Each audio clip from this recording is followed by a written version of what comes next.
Well, cheers. Cheers.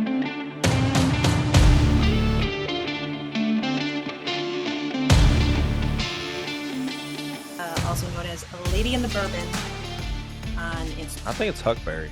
No, so it actually, like, the real thing is,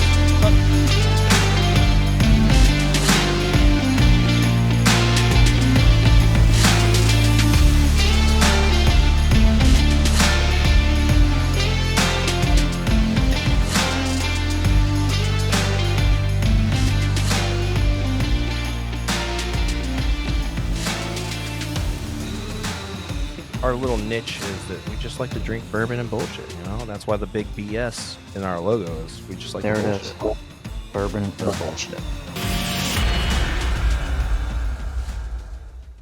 Hi, I'm Dan, hi, I'm Ryan. and this is Bourbon Sauce. This week, we are going to talk with 10th Mountain, and specifically, Bryan Dewar, who is joining us all the way from Colorado. Bryan, thanks for joining us today.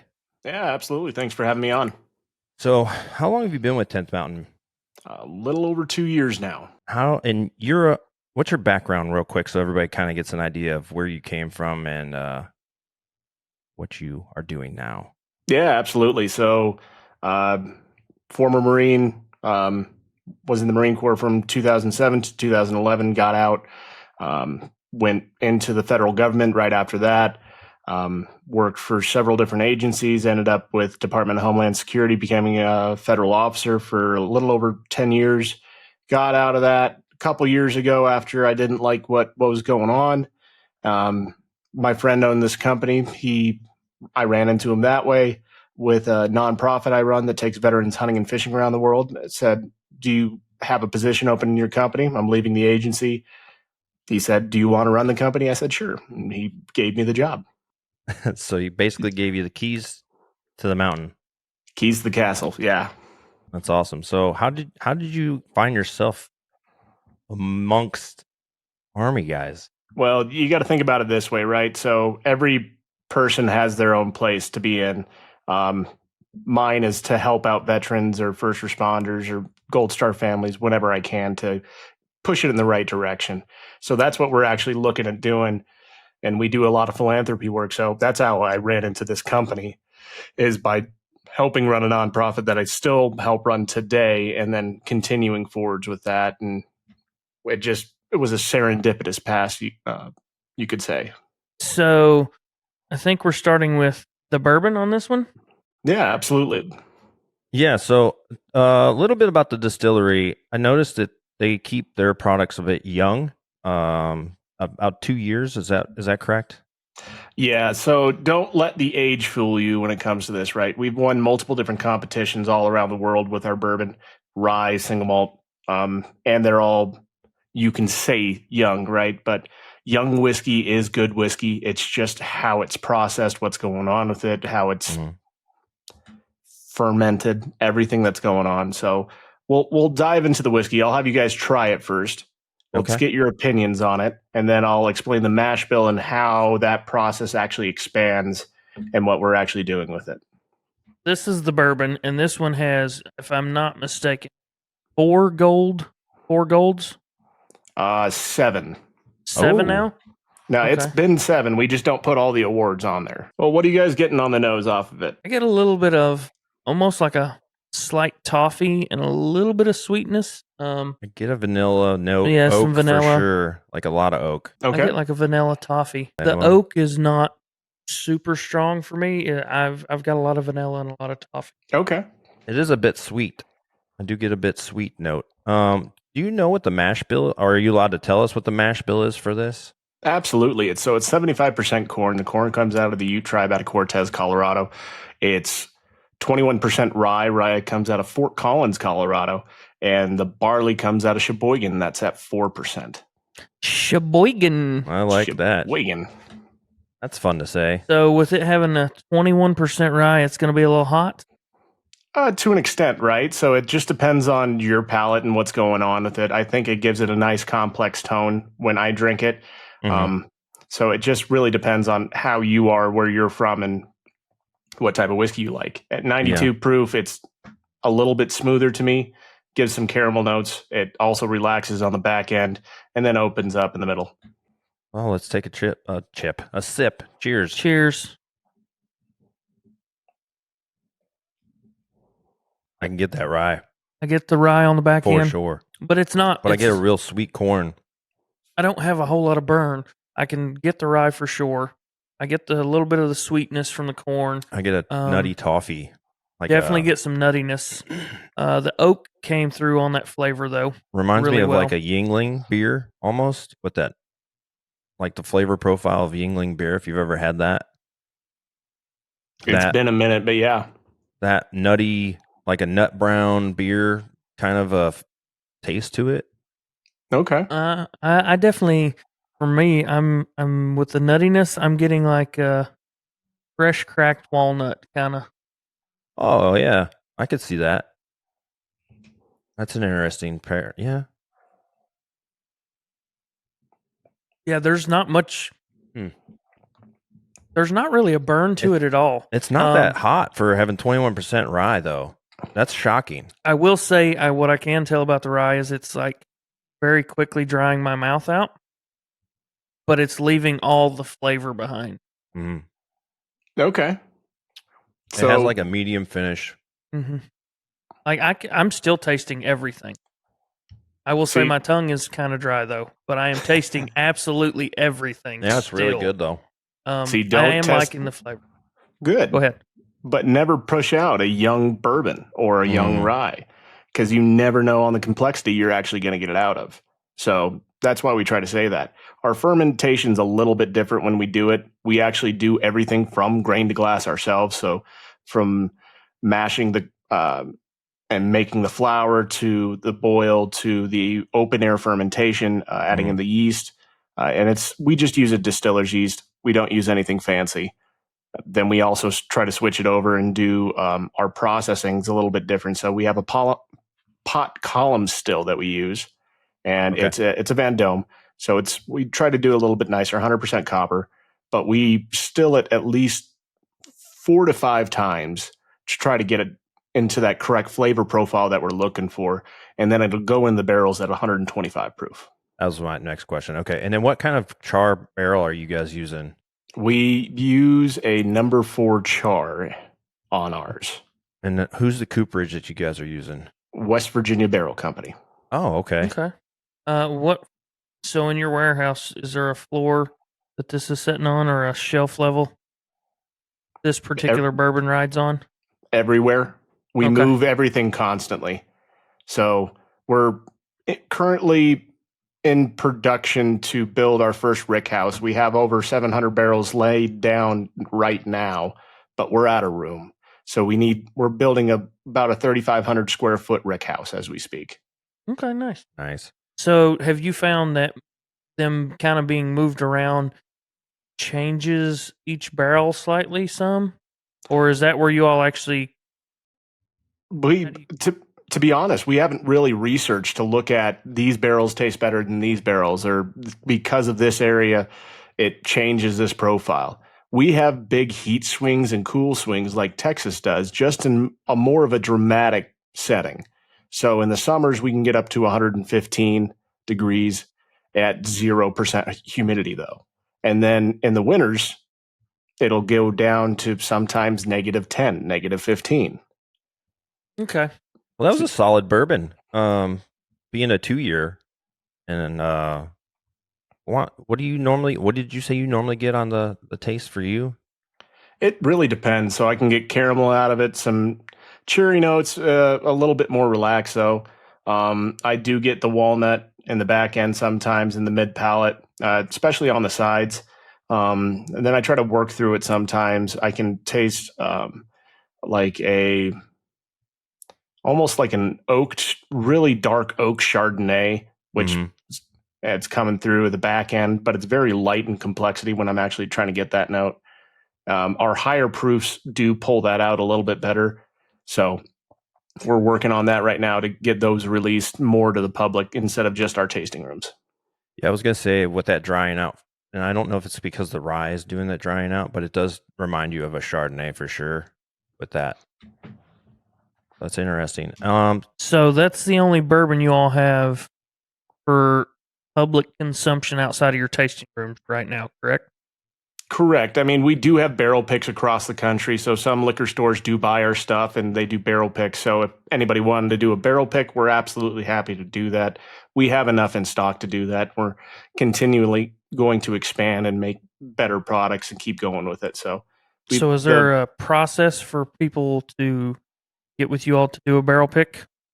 Yeah, so we'll do either a full barrel or a half barrel. We're fine with doing either one, just depending on the client and what's going on with them. Financials, we don't want to strain anybody out about giving them 225 bottles on average, right?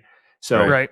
cut that in half, makes it a little bit easier for them. They're not so stressed out. Maybe they want to give 100 to a friend, couple friends, and just hand them out. Maybe donate it to a nonprofit so they can sell it, or a liquor store so they can buy it. But you would reach out to me. We would go through the whole process together. It's a blind tasting. So we'll pull 3 different barrels at 3 different proofs, one at barrel proof, one at mid, and then one at our regular proof on average, maybe a few points above or a few points below. We don't like to say what we're actually doing with it. After that, it's completely blind, even to me when I'm doing it with you. So I'll have a card in my back pocket. I won't look at it until the very end. We'll pick the top 3 that you guys like out of all those, that 9 tastings, and then try to narrow it down from there to figure out exactly which one you like out of those 3. And then once we get down to 2, I'll pull out the card and say, this is from this barrel. This is the age of it. This is the month that it was barreled. This is the proof that it's currently at and what's going on with it. So it could be a bourbon, it could be a rye, it's single malt, and we're starting to do brandies now too. So our Pinot Noir brandies, we're going to start doing barrel picks as well. How much on average would it cost somebody to get a barrel pick if they wanted to do that? Our bourbon is roughly around $12,500 for a full barrel. Okay. And that's with labeling, that's with everything that comes with it. So we'll do a custom label on the back end for you guys or that group to make it your bottle. We'll bottle it. We'll do everything for you. And we'll just try to figure it out. And then half of that, right? So almost $6,250 as for a half barrel. Rye is a little bit different. We're bringing it down. I think it's $11,000 for the rye. Okay. And then half of that again. And then the single malt's going to be the most expensive for us. It's anywhere from $16,000 to $15,000 on average. We just won some significant awards with that across the board, so we're excited about it, and we want to make sure it's a little bit higher end product. It does cost us a bit more to do that one, since the barley is so expensive for us. Right. So that one's going to be around $15,000 to $16,000, and of course a half barrel at that cost as well. Nice. That's good for people to know what they're going into and what they can expect to get out of it for that price point. And I know a lot of military units sometimes pick a distillery, and after they come home from a deployment, they all get a welcome home bottle or a going away bottle or whatever they decide to do. Yeah, we do one just about every year now. Yeah. So let's get into the second one. We got a rye. Yeah. What's the mash bill on this rye? It's 69% rye, 27% corn, and 4% malted barley. All right. So barely any barley in there. But a lot of rye. Interesting. Ooh, I smell the rye right out the gate. Rye? I would hope so. It smells like a real strong wine to me. The taste is going to surprise you. I can tell you that. So once you get into it, yeah. I'm not getting much other than just, to be honest, the rye. The rye is... It's very... I'm not prominent. mad. I'm not mad at it. I mean, it is a rye, so I expect a high rye smell. Yeah, right. But well, cheers and cheers. Take a sip.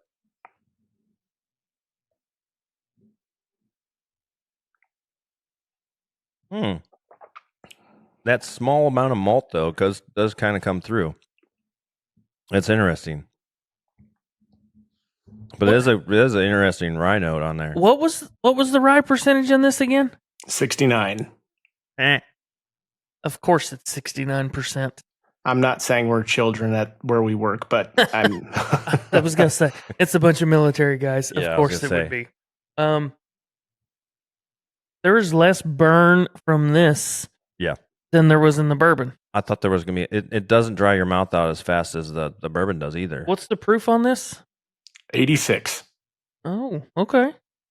That explains that. Yeah. Yeah, and it definitely does not really dry my mouth out. It drinks lower than that proof. Yeah. It's a surprising rye. Most people are... We like to call it a beginner rye for people trying to get into ryes. It's something with a good attribute, has a good flavor profile. It opens you up a little bit more. It gives you a complexity that most people can't pull out of a rye because it'll open up in a completely different way based off what type of corn we're putting it into, what type of barley we're doing with it. So, have you ever had like a crab apple? Mm-hmm. That's what I get. I get like a crab apple taste almost. It's kind of got that. It's a little bitter, but it's got a little bitter tang to it. Mm-hmm. Yeah, but it's not like awful. You know what I mean? Like it's just like it's just kind of surprising. But I do get a Chardonnay finish again, which is strange. Yeah, I'm pleasantly surprised at this rye. No, thank you. I would agree that this is if you want to get into ryes, this would be a good one to start with. Yeah, because this one won't burn you out. No. So it's a nice, complex flavor with it. It gives you that caramel notes, but it also gives you that little bit of rice spice that most people aren't getting out of a bunch of them, but not too strong that it's going to scare people away. But yeah, it's not super ethanol-y either, which is great. Not at all. But you definitely get it's a very subtle, like caramel note. Mm-hmm. Very subtle. I mean, like, but you get that with a little tart. That's what I was looking for. Tart of the crab apple. Yeah. So you get that little bit of caramel. I think between that and a little bit of barley, with the rye is what's giving it that tartness, maybe. Yeah, I get like have you ever like well, I'm sure everybody's had sourdough. Mm-hmm. But that's kind of the note I also get is like a sourdough note out of it, which is it's interesting. Nice. Got a lot of different flavors. I mean, if you're colored surprise, I could send you some bubblegum crayons if you'd like. Of course, a Marine would have that. So the last one that we've got here is a malt. Correct. And malted bourbons are starting to become there's like a giant resurgence, I guess, if you want to call it a resurgence, or maybe a surge of people that are getting into the malty bourbons. Well, it's not a bourbon, so it's an American single malt. Yeah, it's just an American single malt. So it's like a Scotch without the peat. That's pretty much what it is. And as Dan can tell you, I am not a Scotch guy at all. No, but I do love me some good Scotch, though. This is gonna be up my alley, I'm sure. It's up pretty much anybody's alley. We just won the Key West Invitationals with best whiskey all around, and that one we put in for several different other ones recently, so we're waiting for the awards to come back from that. But we're excited about this one. I really enjoy this. This is probably one of my favorite. It is very malty. I'll give you that. Yeah, I know exactly what this smells like to me. Gardening? Smells just like I opened a bag of trail mix. Or I opened the bin to the horse feed. Yes. Oh, yeah, I could see that. 100%. Yes. That's literally what I get. I normally say it smells like dried hay in a horse barn with a little bit of leather on the back end. Yep. I was going to say, I get a leather note. My biggest smell off of this is the molasses. I know there's not necessarily molasses in it, but that's the smell I get, which is why I think immediately of you go into the grain feed at the horse stall, you open the bin, and you just... I get like a small raisin, maybe it's just a faint raisin. Like a faint. I normally get an apricot off of this. Okay, listen at him using a big word. What kind of fruit is that? I don't know what that is. I thought it was a vegetable. Yeah. Is that an edible? Well, I am in Colorado, so. That's right. All right, well, cheers. We'll get into the taste of it. Cheers.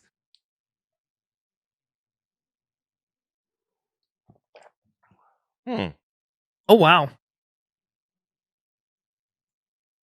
This doesn't dry me out at all. Can I spit it back out? I'm just kidding. Rude.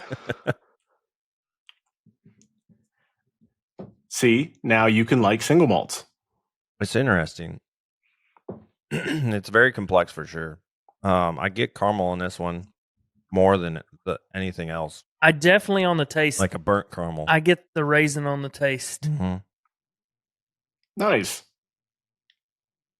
Um, I've always gotten a dry peach with this. I don't like a very light peach in the back end, and like a bananas Foster on the front, or mid palate is where I'm usually come after it. Did you say bananas Foster? Sure did. I don't know what that is. I don't know what that is. What is that? That's a dessert. Is that dessert? Yeah. That's a dessert. Well, I kind of figured that, but I don't know what it is. It's brown sugar and alcohol, and then you pour it over some bananas and set it on fire. This tastes like what a campfire and like. Oh, is that like the bougie thing they do there beside your table? Yes, you know that's bananas Foster. It's kind of like, you know, when you get that charred marshmallow on graham cracker. Mm-hmm. I taste that minus the chocolate, like just the marshmallow on the graham cracker. Mm-hmm. Yeah. Oh, like that. I want that now. Like that charry part of the marshmallow. I like the smell of this, and I think that's probably because like the oak barrel. I would wear this as a cologne if I had something that smelled like this. You'd wear it as a cologne? That's interesting. I don't know if the girls would like it though. You definitely get a lot of guys that come up to you, ask you, "What have you been drinking today?" Well, I mean, I'm not saying we have candles that smell like this, but we do. So he's not saying it, but he is saying it. That's what he's saying. You don't know till you know. That's right. I'm just curious if, since this was in Colorado, if we didn't just get something that was herbally infused, and he just didn't tell us. No, I sent that in a later package. I get like a toasty, like nutty. I got a year and a half. Like cracked corn, almost. Like, you know what I mean? Like, you ever get those cracked corn candies, or not candies, but the snack that they have in those bags, like the. Yeah, I don't like them. Yeah, I know what you're talking about. It's been a minute though. The yeah, ranch you can get are them the at only one I ballparks. like. Yeah, but they're like that hard kernel corn. Yeah, you can get it as a snack. I get a bit of that. Like if somebody would take a lighter or char to those, you're just kind of experimenting. But it kind of excuse me there. Mm-hmm. Got a little old woman raspy going on. It kind of reminds me of that Woodford.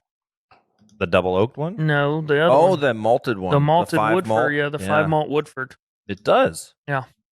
And that one was damn good too. Mm-hmm. So this is pretty comparable to that. So back to the reason we're here. So do you all have any upcoming future releases or anything special for your all's 10th anniversary? Yeah, we actually do have some stuff coming up. We actually have a 9.5 year, almost 10 year that we're going to be releasing. That's a bourbon and a rye. We only have a limited amount of bottles of that, though. I mean, very limited. So that one is going to be, when we pulled out the rye, it was 169.7 proof. And that was a month and a half ago. Oh, wow. I noticed there's a trend here. They like to put 69 in a lot of things. Yeah, they do.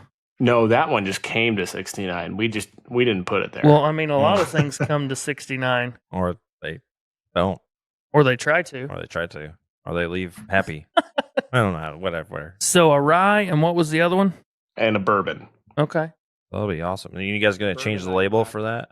Yeah, so the label's going to change a little bit on both the bourbon and the rye, slightly. So it's going to be a little bit of a custom one just for the 10-year anniversary for 10th Mountain at a 10-year bottle. So 10, 10, 10.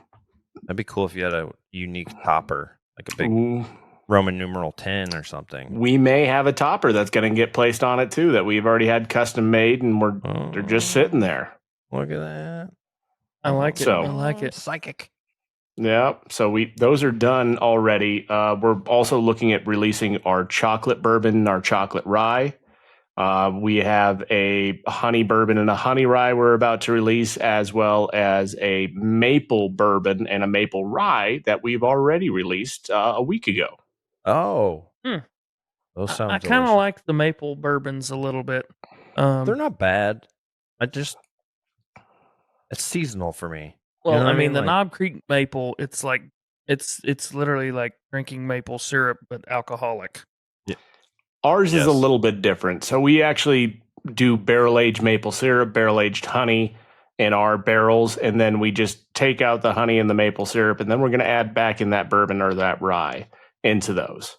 So, and we don't do it terribly long per se in those barrels itself, but it does give a good complexity and a good flavor off of it. It's not too sweet or too spicy when it comes to some of the things. It actually gives out a very mellow note when it comes to that sweet complexity, and then loosens in, and then you're going to get that maple in the very, very back end of it where it just hits you. Sounds like it's going to be a delicious treat. And you guys do philanthropy on the side. What are some of the organizations that you guys are most proud of that you're working with? Yeah, so we do C4 Foundation, Shepherdsman Foundation. My nonprofit's called Base Camp 40 Warriors Into the Wild, Vale Veterans Program, you name it, 10th Mountain Hut Division, Gold Star Families Support.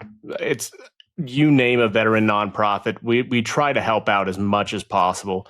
If you actually look at the back of the bourbon or the rye or the single malt, it'll actually name a nonprofit back on the back of them, right above the TTB label. So it gives a nonprofit that some of our proceeds will go to directly. So we're changing those up right now. We haven't changed them in about 2 years. I've already talked to everybody. We're creating new back labels for them, and we're going to switch them out every year with that. Cool. So each year is going to have 2 different nonprofits on the back of a bottle showing different nonprofits we support across the board, and keep moving those around. So it's not always the same. It's always something different, and it's always evolving to show we're not just sticking to one nonprofit or another. We're here to help everybody out. No, it's awesome. That's commendable for you. And the one that you work with specifically, Yeah. you guys just go hiking? Like, what's the whole spiel behind that? So we do what's called outdoor adventures, right? So hiking, fishing, biking, skiing, adaptive sports to an extent. We primarily focus on outdoor adventures when it comes to hunting and fishing. I'm a guide here in Colorado where I do elk and mule deer, as well as some moose once if a person gets a tag, or some mountain goat or mountain sheep. So we'll go out and try to get those. The veterans, if they can get one of those tags, it's very rare, but I will guide them for free. We'll get up to that certain point. I just really hope they're in shape enough to walk up a side of a mountain at 10 or 12,000 feet and not pass out, and I have to carry them and the goat back down. Right. So, well, that's awesome. Yeah. And where can people find? Where's the website for that? Yeah, it's bc40hunts.org. You can go on there and apply. Where applications will come straight to me, our veteran coordinator, as well as our main email that get pushed across the board. We'll review all the applications, see what's going on with it. We're getting about 10 to 15 a week right now, and we push out about 40 to 50 veterans a year on different hunting and fishing adventures around the world, and adaptive skiing and kayaking trips and things like that. So the more we can get people out there, the happier we're able to do it. But it costs money to do all that. None of the board members get paid whatsoever. We're all volunteer basis. So I'm volunteering and everything that I can. If they need a firearm, they can use one of my firearms. Sometimes at certain events, we will give away firearms to these veterans so they can actually take it home with them if they are legally able to do that. And just give them camping gear, hunting, fishing gear, stuff to expand their portfolio, give them a place that they want to get back out to, give them nature. As you guys know, it's a good healing place to go out, talk about what's going on in your past, talk about what's going on now. Maybe have some good whiskey on the side when you're done hunting for the day. Right. But get in that environment again where you're with other veterans or first responders or Gold Star families and build that camaraderie again that you've had in the military just in a separate route. The hero to hero bourbon and the idea behind that. So Hero to Hero is a nonprofit out in the East Coast that we support. So each year we donate a barrel to a different nonprofit, and they're able to sell that barrel to get the proceeds out of it to move forwards and try to get it in a positive direction, right? So each year is about, I would say, 5 to 10 barrels that we donate. So that's quite a bit of money on us. We're doing the sales for some of them. We're doing the proceeds. The only thing we actually take back is a very, very small monetary value when we're actually doing the sales of everything. Just because we need to make back the bottling cost. We're not trying to take anything back from the grain cost or anything like that, but just the bottling cost, because the bottles and the custom labels do cost a little bit of money for us. We try to do everything we can for different nonprofits and continue forwards with it. So each one has a little bit different aspect. I still have some bottles for sale for my nonprofit base Camp 40 at our 2 tasting rooms. So we're just trying to push them out, get it into our appropriate hands and raise a little bit of money, and then we'll write a check to those nonprofits directly. So it'll be everything, all the proceeds, minus, like I said, a very, very, very minimal amount that we're taking back just for sales costs, bottling labels. That's it. Okay. Other organizations that want to get involved, how would they go about that process to get some backing from 10th Mountain Bourbon? Yeah, absolutely. You can go to our website, and it's under our About page. It'll go down. There's a philanthropy button there. Click that. There's an application you can fill out in there. It'll go to our marketing director, Tom, who then forwards it to myself and the owner, Ryan, after we talk a little bit and see what the best direction is for this nonprofit, see if it's a good fit for this year or if we should wait another year, or see how we can help them out either with a smaller donation at this time and see how it goes. Yeah, that's pretty awesome that you guys are open kind of to take anybody in and see what they're about and give them an opportunity, if nothing else. Well, this has been awesome. Love tasting these bourbons with you. We appreciate you doing this with us. It's been awesome learning experience. Is there anything else that you want to plug for yourself while we've got you, that everyone can find you? Where can they find you? Yeah, so if you guys want to find me on Instagram, it's Bryan D Whiskey, Bryan with a Y, not an I. I spell it correctly. And then our Instagram is 10th MTN Whiskey. That's all of our handles for any platform out there, or you can find us at 10thwhiskey.com. We're happy to answer any questions you guys have. If you want to reach out to me, please do at either on that social media, any of the social medias, or through our website. I'm happy to answer any questions if you guys have any whatsoever. That's about it. We just really appreciate you guys having us on, talking about our whiskey, talking about what's going on with you guys as well, and trying to explore it in the right way and build our company in a positive attitude and a positive attribute comparative to some of the other places that are going out there. So thank you guys. No, thank you for coming on. We love what you guys are doing out there, and you guys are producing a really terrific product, even with a 2-year age statement, which is flooring. Most people will see that and be like, oh, 2 years, and they'll kind of shy away from it. But I'll tell you what, I was shocked with how delicious it is and complex that it is for being a 2-year bourbon. I'm thoroughly impressed with all 3. Yeah. I know you're not a Scotch guy, but that single malt. I like that malt. I think of the 3, I like the rye the most. I'm going to say for me, surprisingly, is going to be the malt and then the bourbon. Wow. Yeah. I would have never picked you for the malt at all. The rye is my least favorite. Not that I Wow. will drink it, but the rye is my least favorite. Of the 3. That makes Of the 3. Yeah, okay. I definitely, the malt, I like the flavor profile really well. And then the bourbon, I enjoyed very much. The rye, I would drink again, but if you're going to give me the option, I'm not going to pick it first over either of the other two. Okay. And then Brian, what is your favorite of the bunch? I would say I'm a single malt rye than bourbon. Okay. That's But interesting. they're all my children, so I love them all.